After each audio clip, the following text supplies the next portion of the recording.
friends. Hope you're doing well. So, I have achieved a new career milestone. I have photos in a book. Not this one. This is the book, but this isn't my photo. But the back cover, I did take that one. And I took, apparently, according to the index, let's see. Where is it at? I gotta find it. It's something like, it's a lot of photos. Ben Semish. Okay, hold on. 1, 2, 3, 4, 5, 6, 7, 8, 9, 10, 11, 12, 13, 14, 15, 16, 17. 17 photographs. That's crazy. It's in this like fancy art book made by an art gallery here in town. It's a pretty well-known art gallery. So the art gallery is called the Kaneko. It's a modern art gallery here in Omaha, Nebraska. It's really big. You may have heard of the artist. His name is Jun Kaneko. Him and his wife re-own it.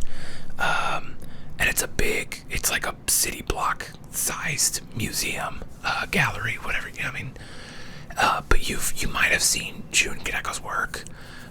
It's all over the place. If you go, I know, I'm trying to think of like places, like I've traveled places and then I see it, I'm like, it's Kaneko, and you're like, well, that's weird. He does a lot of like these really big heads, it's like his big thing. And then these other like cylinder kind of shapes that he calls dongos. And then he does a lot of tile stuff. He also did like the art direction on a opera of Madama Butterfly, which is really cool. But anyway, so they own this massive art gallery thing, and they bring in international artists and stuff. And they brought in this guy, Richard Hunt. This is the guy. He's out of Chicago, and he makes sculptures that look like these.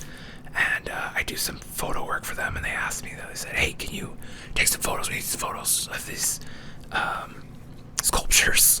And because in Omaha, we have this big park called the Jean Leahy Mall. It used to be called the Central Park Mall or something like that, but they changed the name to honor, I think, a mayor. Anyway, this is before my time. And so it's kind of like the nice park downtown, and they just redid it, and they have a lot of events and stuff there. And they gave the Kaneko room for 5 sculptures, and this is one of them. And Kaneko was like, hey, can you go take photos of the sculptures? And I was like, yeah, sure. So this was one of them, and there's gonna be, apparently they're bringing all of the artists who they put sculptures in, and they're going to have exhibitions at the Kaneko, and this was the first one, and they're going to be making books for all of them. So my photos will maybe be in those books too. I don't know. They really like the photos, but it's just cool to like I've seen my work in print. You know, I've got photos that I've taken all around my apartment. I've had billboards before. There was one picture I took. You know, it's always funny is like the jobs that end up having the widest reach, I usually charge the least amount of money for, which is, also, side note, vanilla Coke Zero is amazing. It's my addiction right now. Anyway, I'm trying to get off soda, but this is so good.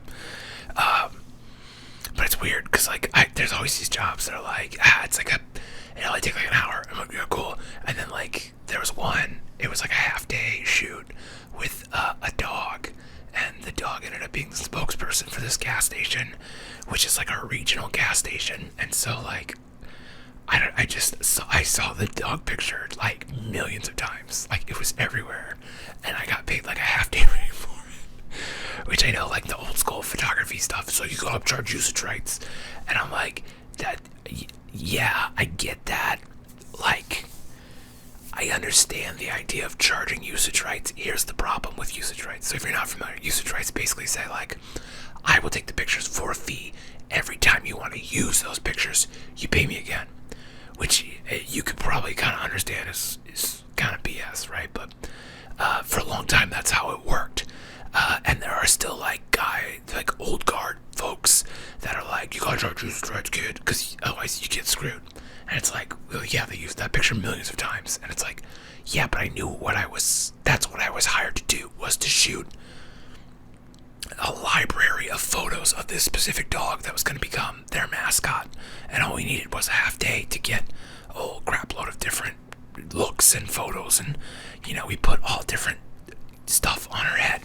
And it's like, if I would have charged usage rights, they would have laughed at me and just hired a different person to shoot the photos. So it's like, that world has kind of gone, I think, personally. But maybe you disagree. It's like they could have hired anybody to shoot the dog. The dog was the star, not the person. Go click, click, click. The dog did everything. It's a well-trained dog. It's a great dog. She got Peyton cheeseburgers, in case you were wondering. And she got her own seat on the airplane, because she came out of St. Louis.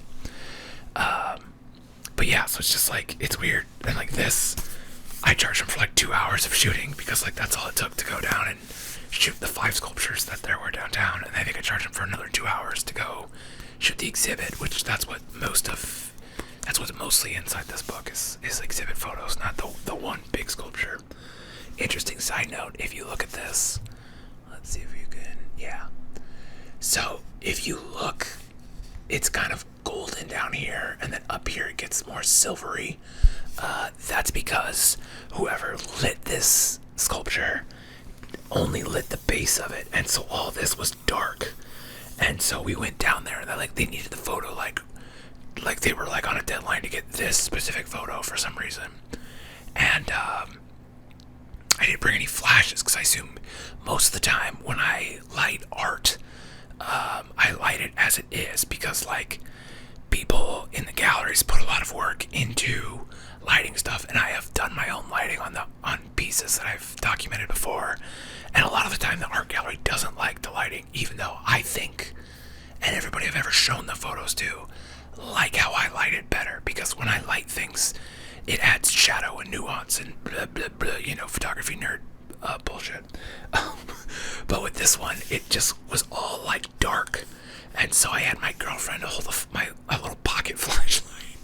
I was like, point her to that, and that's why the color doesn't match. But it kind of adds it kind of blends into the skies. Like I kind of liked how it looked, and I sent them to it. I sent them a color corrected version. They chose the one that had the blend, which I was like, okay. And what's even funnier is that in the uncropped version of this, you could see my girlfriend's feet, because she's like right here, like hiding behind a bush, but her feet stick out. And there was like I don't know what, like a flyer or something for like the book release, and I was like, "There's your feet, babe," and she was like, "Oh no,"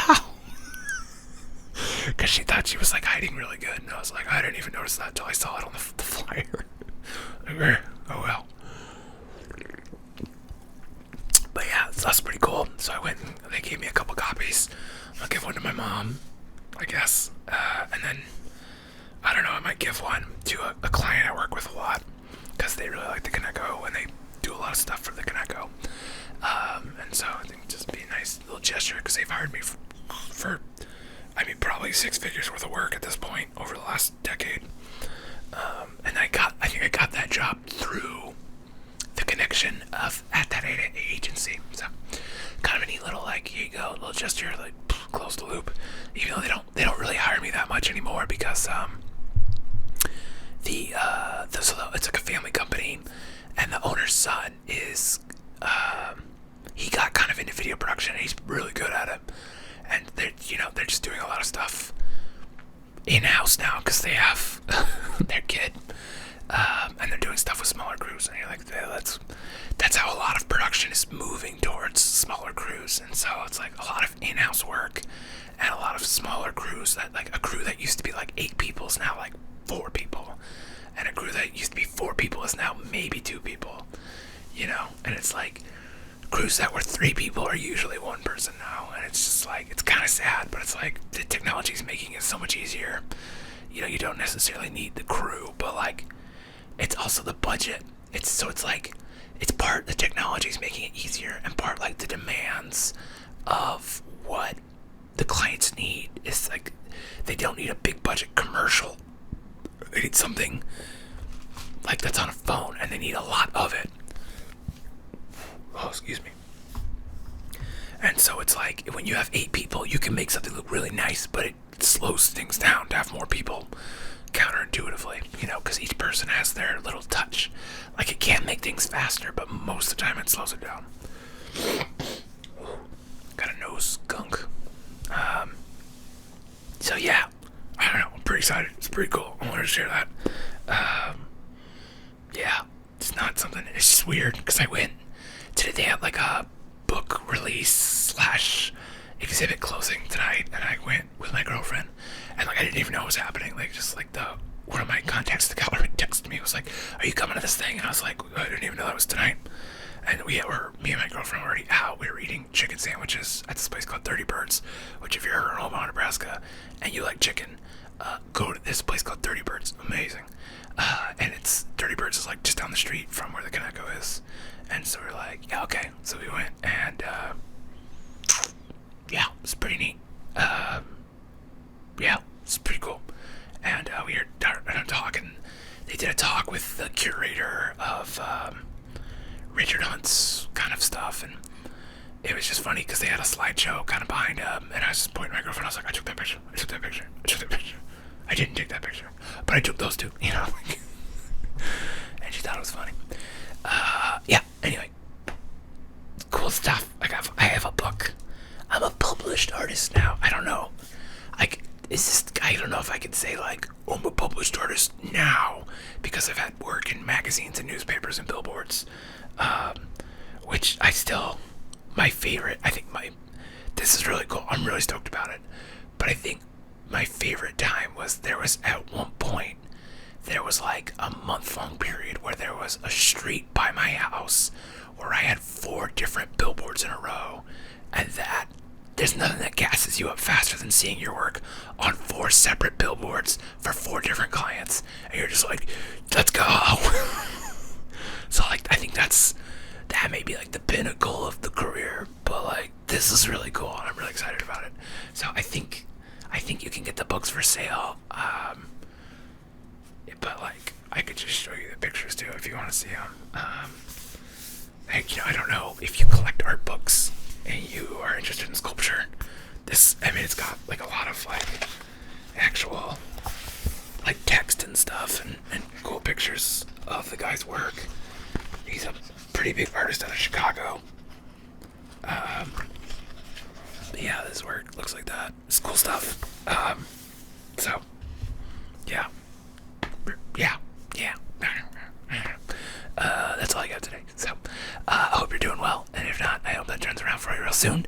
And if you keep plugging along, maybe your photographs will be in a book, or whatever the equivalent of your version of photographs and a book made by an internationally known art gallery. Then you could achieve this level of success too. I want this for you. You can do it. I believe in you. So go get it done. Go put some work in. Let's get it done. 2023. It's our year. We're in a book. Our name's in a book. Yeah. So yeah, that's all I got for you. Have a good one. I'll see you next time.